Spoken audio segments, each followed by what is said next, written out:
Hi friends, today we are going to talk about making these cotton dishcloths. We love them at our house. We've given them as gifts. We still give them as gifts. We always have a basket of them at any given time, of some completed and some that I'm working on. And when I go to the craft stores, I just grab some cotton yarn and throw it in that basket. So I always have the supplies needed to work on them. So today we're going to talk about what yarn you need, the hooks you need, and we're going to go ahead and jump into the pattern.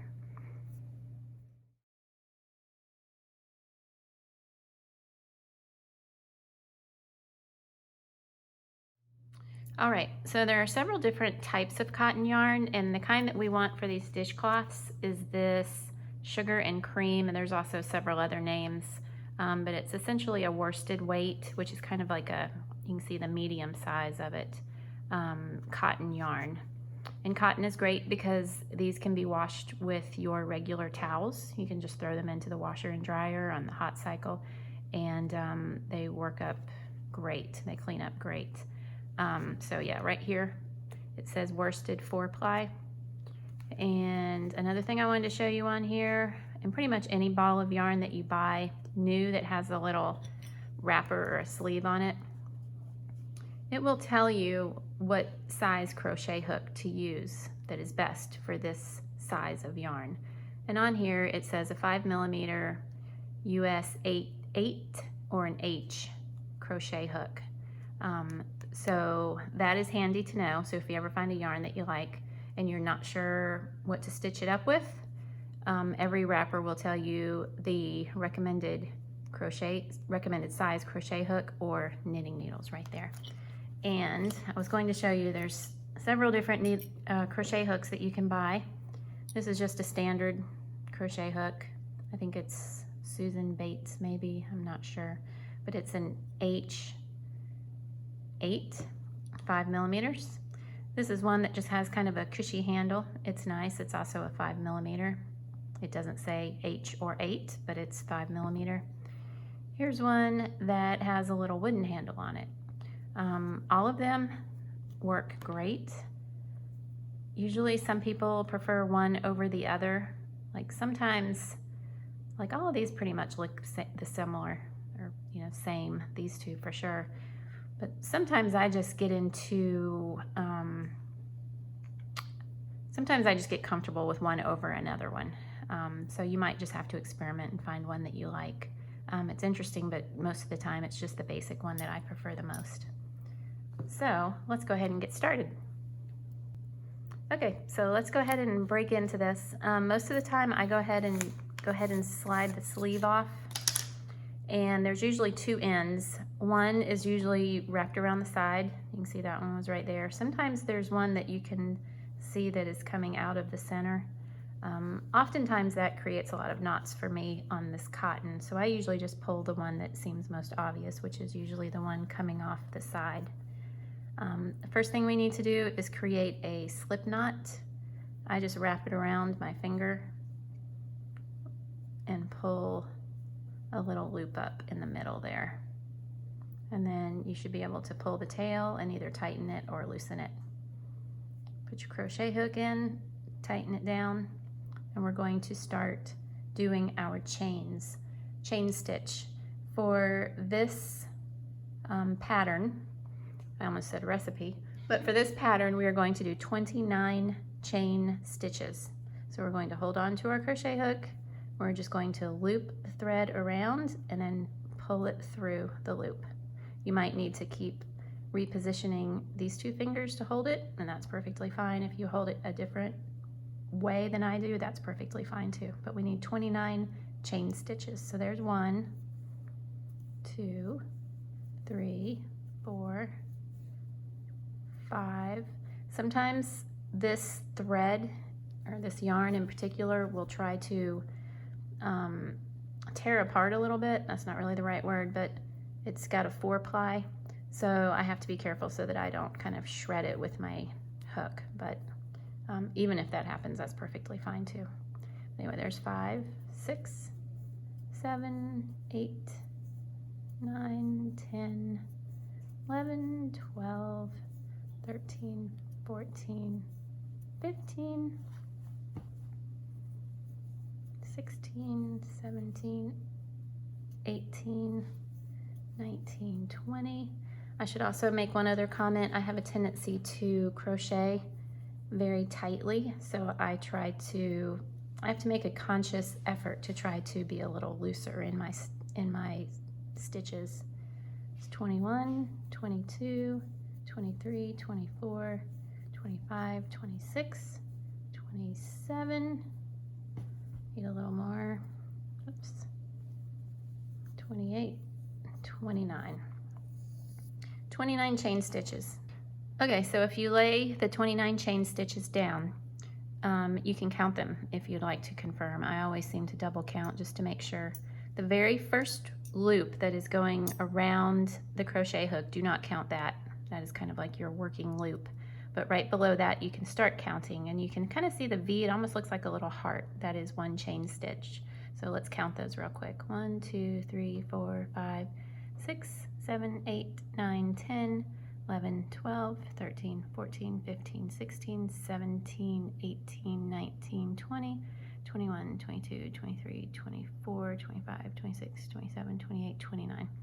Gets a little tricky sometimes, but I just always count to make sure.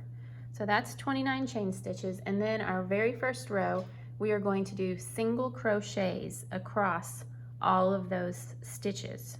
I say all of those stitches, but what we are going to do on the first row when we start, we are going to skip the first stitch and we are going to crochet into the second chain stitch. That's pretty common on crochet patterns.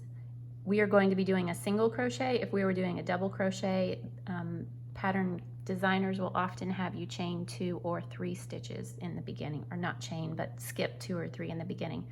This one is a single crochet, so we are going to skip the first stitch. We are going to go into the second stitch, and I'll show you what that looks like. Let me get some yarn loose back here. So this is our working loop. See, it still increases, decreases.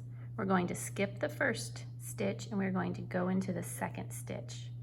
Going to go in, we're going to wrap the yarn around the loop, pull it through. 2 loops on now. We're going to wrap the thread around again, pull it through both loops at the same time. That's 1 single crochet right there. We're going to do another. Here's the next loop or chain stitch, put it through, wrap around, pull through. Put it in the next chain stitch, wrap around, pull through, 2 loops, wrap around again, pull through. And we're going to keep doing that all the way across. If you need to stop the video and watch it again, that's perfectly fine. Just do that in every chain stitch. And then when we get to the end, we are going to count and make sure that we have all of the stitches that we need to have. We should have 28 stitches, but let's work across the row first.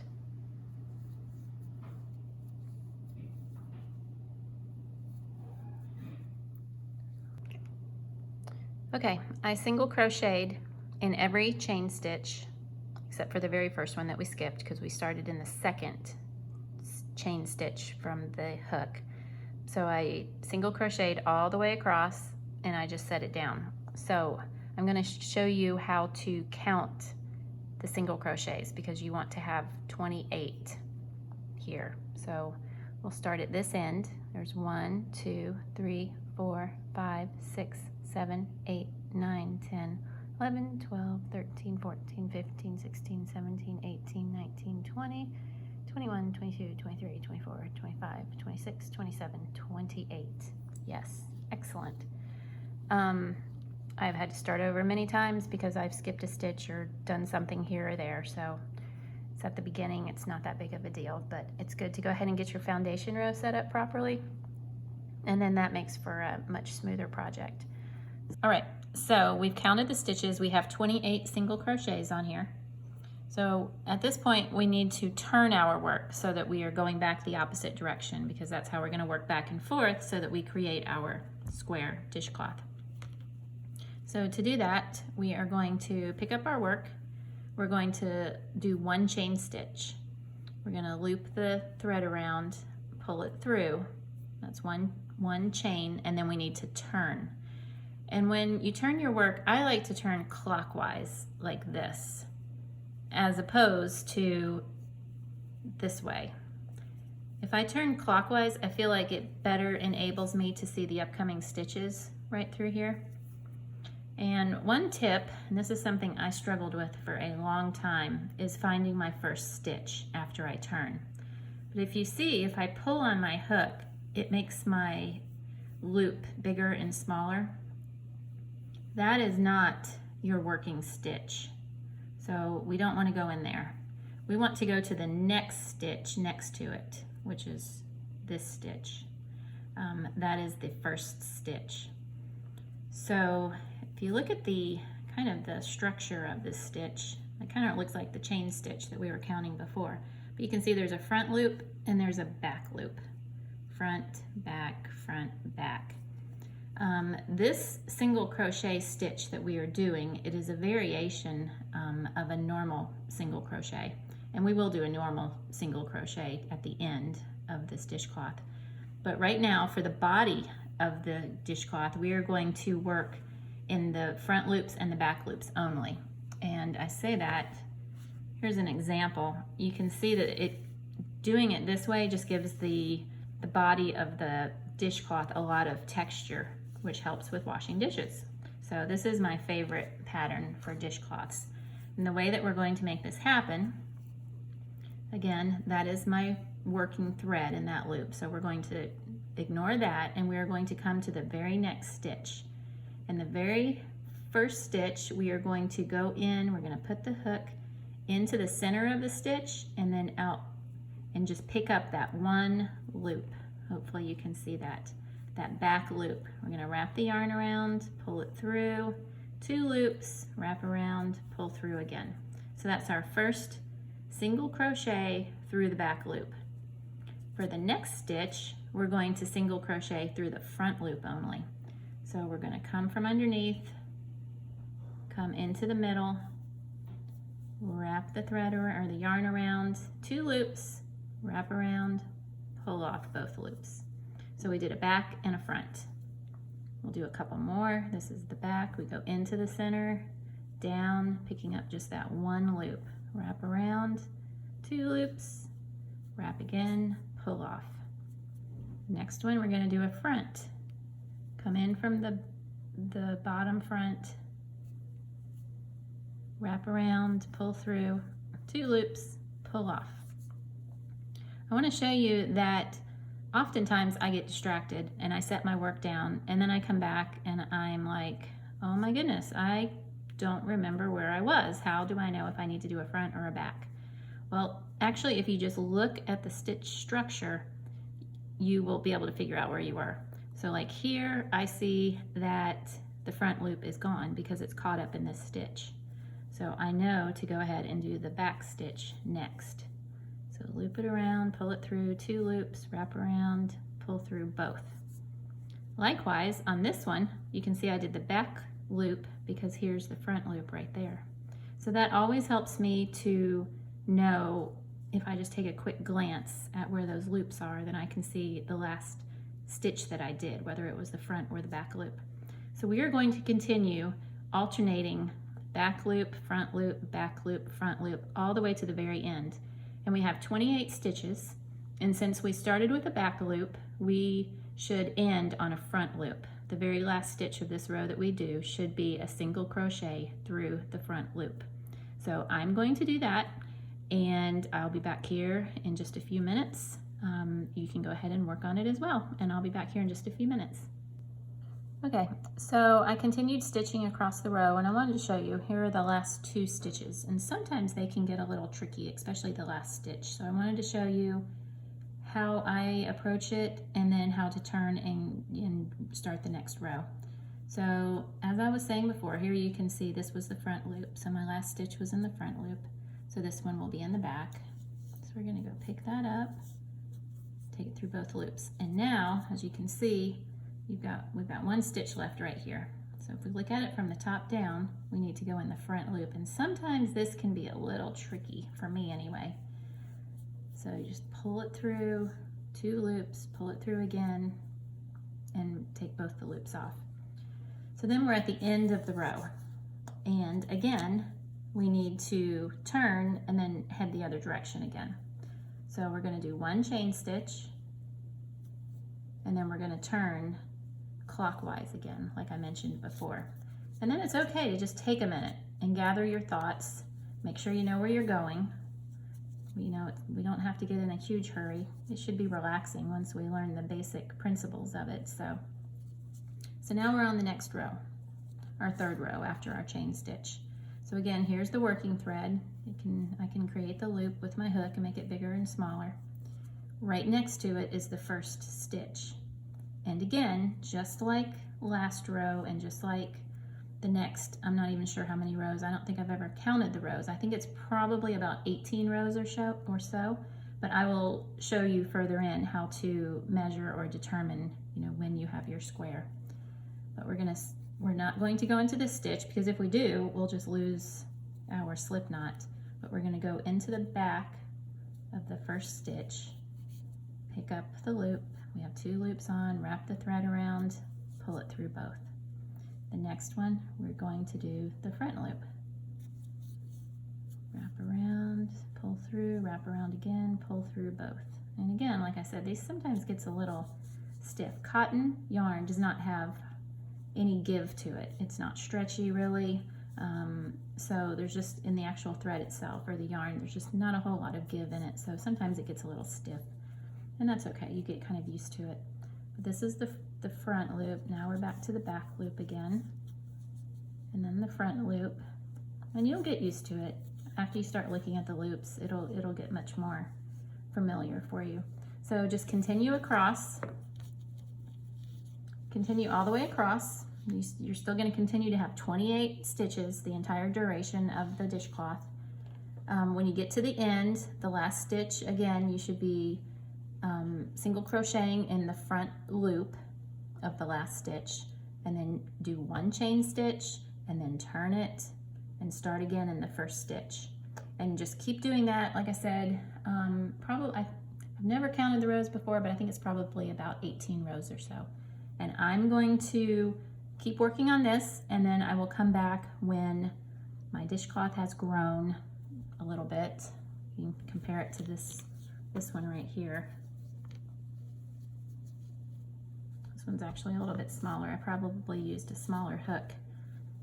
And that's the other thing. You can change the size of different things that you're stitching based on the hook that you're using. I also have a tendency to crochet a little very tight, I think I mentioned before.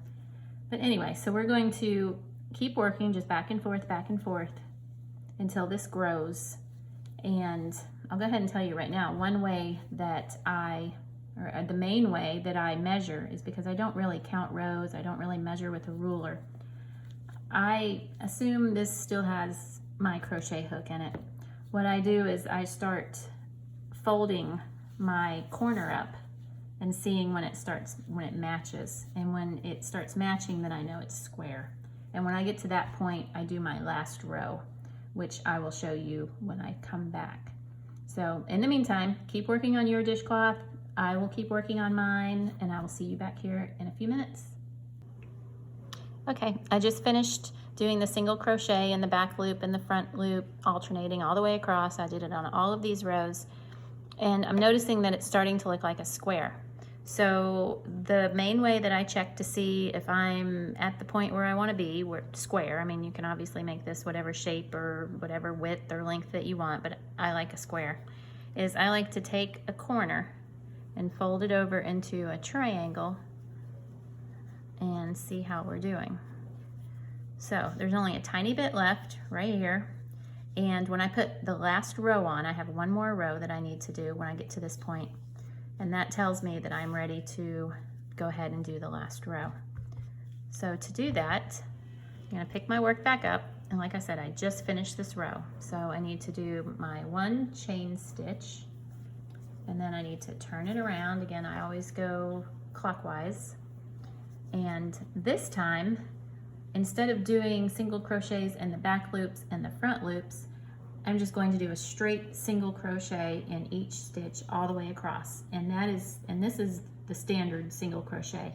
You actually go in and pick up both loops. And I'll show you what that looks like.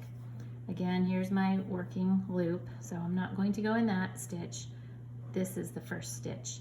If I were repeating the previous rows, I would go into the back stitch. But instead, I am going to go in underneath and pick up both. Can you see the stitch on there? There's the front loop and the back loop. I'm going to pick up both. Wrap it around, pull it through, wrap around again, pull through both stitches. There's one. I'm going to do the same in every stitch all the way across. And you get to where you can just kind of feel it if it's right. And there's not a whole lot of resistance when you put the hook in. So you put it all the way through both. See, there's the front and the back stitches or loops. Wrap it around, pull it through, wrap and pull through both loops. And we're going to, whoops, that happens too. We're going to pull it all the way through, or we're going to do this all the way across the last and final row. There's another one, and another one. Just keep looping, in, around, loop around, pull through both. Pull through both. Capture the yarn. I taught my kids a saying for knitting and crocheting when they were young children, and I don't remember the little poems now, but there are poems out there to help you learn how to knit and crochet. There's another stitch. I only have a handful left. Let's see. The fun thing about these washcloths, or not washcloths, but dishcloths, although you can make them as washcloths, I have some that I made with a softer yarn that I keep in the bathroom and wash my face with, but these are dishcloths. Fun thing about these is they actually work up pretty quickly. I can probably make one of these in about 35 minutes from start to finish. They're really great if you want to listen to an audiobook or a podcast or something like that. Let's see, we only have 2 left. There's 1 stitch there. Again, the last edge stitches are always, oops, the hardest for me.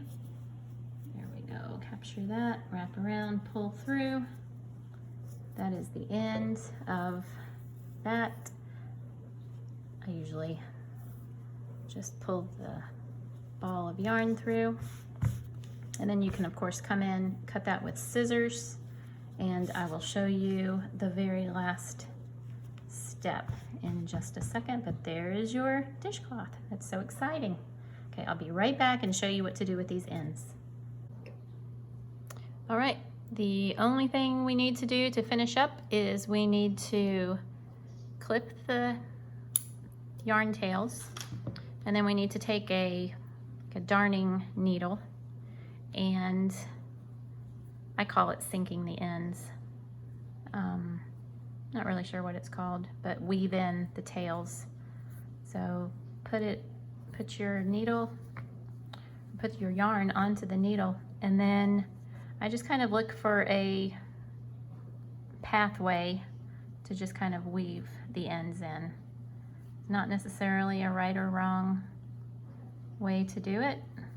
And once these are washed the first time, they will shrink a little bit, somewhere between 10 and 20%. They will shrink, and the fibers will just kind of fill in, so it'll become a firmer cloth. So I just kind of weave the end in like that, come in, trim it, turn it around, thread this needle. Oftentimes I will crochet a whole bunch of these, like 10 or so, and then one afternoon I will sit down and, again, I call it sink the threads, but weave in all the threads. And again, I'll just kind of come in here, go about an inch or so, pull it through, remove the needle, and then clip off the tails. you go, a beautiful dishcloth that is not only beautiful but functional as well. I hope you enjoyed this, and I hope you were able to make yourself some dishcloths and maybe bless some others with some as well. Be blessed.